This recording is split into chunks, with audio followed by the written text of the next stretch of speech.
je m'appelle Julien Stout, je suis Assistant Professor de littérature française du Moyen-Âge au département de français et d'italien de l'université Princeton.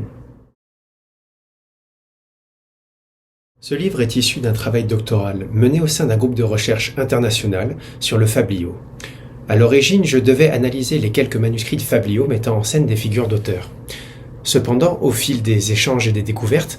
il est apparu nécessaire de proposer une enquête de plus grande ampleur, qui serait à même de résoudre les deux problèmes majeurs que j'identifiais dans le champ des études sur l'auteur vernaculaire médiéval. D'un point de vue conceptuel, d'abord, il fallait dissiper une confusion tenace, car fondatrice de ce que l'on appelle la modernité,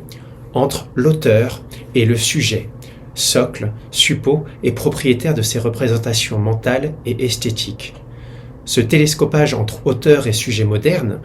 invention kantienne, inconnue du Moyen-Âge, a éclipsé des théories et les pratiques médiévales de l'auteur, particulièrement bien établies, mais obéissant à des principes peut-être encore trop méconnus aujourd'hui.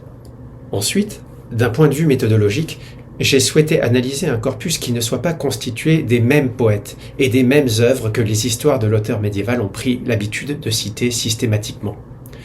Tout en réévaluant les cas bien connus des chansonniers de troubadours et de trouvères, ainsi que celui des autographes d'auteurs,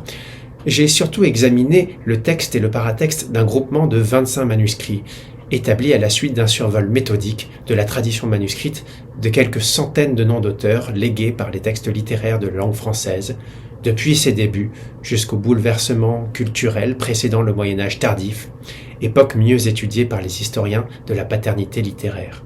Les recueils retenus mettent en série des poèmes attribués de façon claire et systématique à des figures d'auteurs uniques, ce qui en fait des témoins privilégiés de l'avènement de l'auteur en tant que catégorie de la transmission des manuscrits médiévaux en langue romane.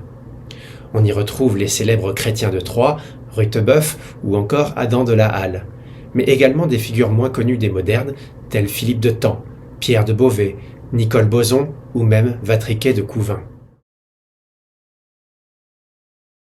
Constitué de 9 chapitres et d'un survol analytique conclusif, l'ouvrage montre, par des études de cas et des examens plus panoptiques, comment les recueils français à l'étude entretiennent un dialogue critique et autoréflexif avec le concept, parfaitement établi à l'époque, d'auctor. Régnant sur la culture manuscrite classique et ecclésiastique latinophone d'alors, l'auctor était à la fois l'auteur d'un ouvrage de l'esprit et le garant monumental de la vérité et du bon usage grammatical. Alors qu'en langue d'oc, les troubadours ont pu être perçus comme des auctors vernaculaires, par exemple,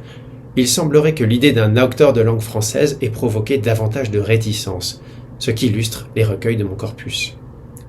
Procédant parfois à de spectaculaires remises en question de la notion même d'auctor, ces manuscrits semblent tout autant destinés à monumentaliser des figures auctoriales vernaculaires qu'à signaler la futilité de toute autorité autre que celle, toute puissante, de Dieu. Les manuscrits de notre corpus sont pétris de crainte quant à la légitimité de leur démarche, à la vanité de cette dernière au regard de la mort et de Dieu.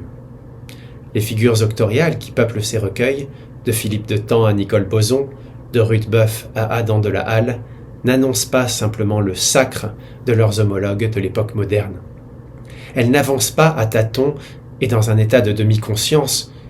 qui serait prétendument propre à l'enfance de la poésie française, vers un avenir incertain, mais rayonnant. Inscrit dans un paysage culturel déjà parfaitement conscient du poids de la tradition avec laquelle il rompait, les auteurs mis en scène dans nos codices paraissent avant tout être entrés dans l'histoire littéraire à reculons, avec, au visage, un sourire à la fois inquiet et ironique.